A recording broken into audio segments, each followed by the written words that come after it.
Bayangkan satu orang melawan ratusan kapal perang, tanpa armada besar, tanpa dukungan penuh dari negaranya sendiri.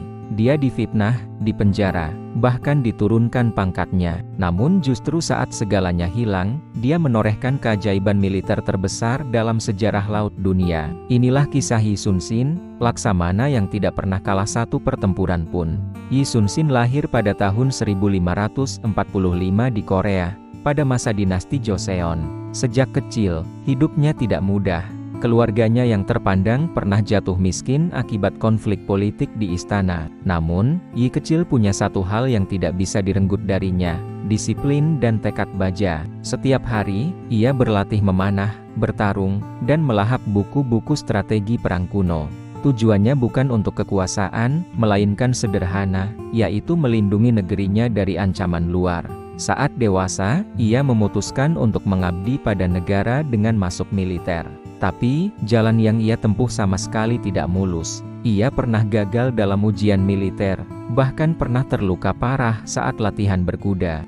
Di dalam struktur militer pun, ia sering diremehkan oleh atasannya karena kejujurannya yang tanpa kompromi. Ia menolak suap dan benci ketidakadilan. Namun, satu hal yang membuatnya berbeda dan dicintai anak buahnya, ia memimpin dengan hati, bukan dengan ambisi buta. Baginya, nyawa setiap prajurit sama berharganya dengan nyawanya sendiri. Ketika Jepang di bawah kepemimpinan Toyotomi Hideyoshi melancarkan invasi besar-besaran ke Korea, situasi tampak mustahil. Jepang memiliki armada laut yang jauh lebih besar, kapal-kapal mereka cepat, dan pasukannya sangat brutal. Sementara Korea, jumlah kapalnya kalah jauh.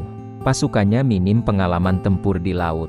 Di tengah keputusasaan inilah, kejeniusan Yi Sun Sin bersinar. Ia tahu, melawan kekuatan dengan kekuatan adalah bunuh diri. Maka, ia menciptakan senjata revolusioner yang akan mengubah jalannya perang selamanya, kapal penyu, atau Geobukseon. Ini bukan sekadar kapal biasa. Kapal penyu adalah kapal perang pertama di dunia yang beratap besi, membuatnya kebal terhadap panah api dan tembakan musuh. Atapnya dipenuhi paku tajam, sehingga mustahil bagi pasukan Jepang untuk menaikinya. Yang lebih mengerikan lagi, kapal ini dilengkapi meriam di segala arah, termasuk kepala naga di bagian depan yang bisa menyemburkan asap beracun atau tembakan meriam. Bagi para pelaut Jepang, kapal ini seperti monster yang bangkit dari kedalaman laut. Yi Sun Sin tidak pernah bertarung mengandalkan jumlah. Ia bertarung dengan inovasi dan strategi yang brilian. Ia memancing musuh ke perairan sempit, lalu menghancurkan mereka dengan kekuatan kapal penyu yang tak terduga. Namun ironisnya, musuh terbesarnya bukanlah armada Jepang yang ganas, melainkan politik internal di kerajaannya sendiri. Kesuksesan Yi Sun Sin yang gemilang membuat pejabat-pejabat istana yang korup merasa iri dan terancam. Mereka menyebar fitnah ke telinga raja, menuduh Yi Sun Sin tidak patuh pada perintah dan berpotensi memberontak. Akibatnya, sang pahlawan ditangkap, dipenjara, bahkan disiksa. Pangkat laksamananya dicopot, dan ia diturunkan menjadi prajurit biasa. Saat Yi Sun Sin disingkirkan, malapetaka terjadi. Armada Korea yang kini dipimpin oleh laksamana lain yang tidak kompeten, hancur lebur dalam satu pertempuran. Dari ratusan kapal perang yang susah payah dibangun, hanya tersisa 12 kapal saja. Negara diambang kehancuran total. Dalam kepanikan, barulah sang raja menyadari kesalahannya. Ia membebaskan Yi Sun Sin dan memanggilnya kembali, memohon agar ia memimpin sisa-sisa armada yang menyedihkan itu.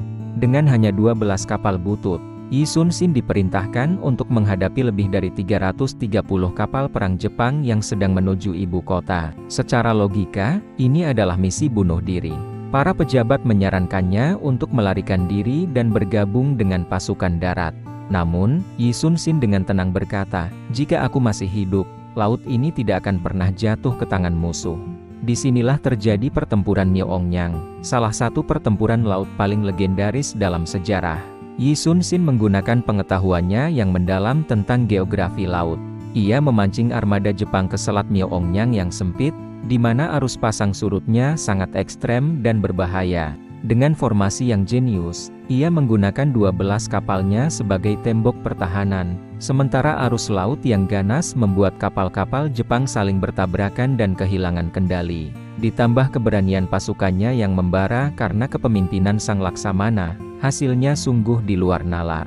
Lusinan kapal musuh tenggelam tanpa satupun kapal Korea yang hilang. Armada Jepang kalah telak dan moral mereka runtuh seketika. Sejarawan militer dunia hingga hari ini menyebut momen itu sebagai keajaiban militer paling mustahil dalam sejarah. Perang terus berlanjut.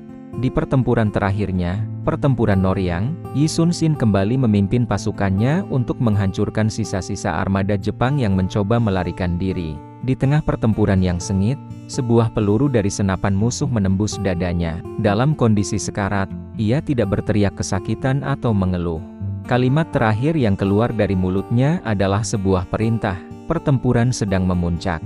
Jangan sebarkan berita kematianku. Teruslah memukul genderang perang. Ia wafat di atas kapalnya, dalam posisi memenangkan pertempuran terakhirnya. Yi Sun-shin tidak pernah mencari ketenaran. Ia tidak ingin dikenang sebagai pahlawan. Ia hanya ingin melindungi tanah airnya. Namun hingga hari ini, namanya terukir abadi. Ia dihormati bukan hanya di Korea, tetapi juga oleh para ahli strategi militer di seluruh dunia sebagai laksamana terhebat, seorang pemimpin tanpa celah, dan simbol pengorbanan sejati.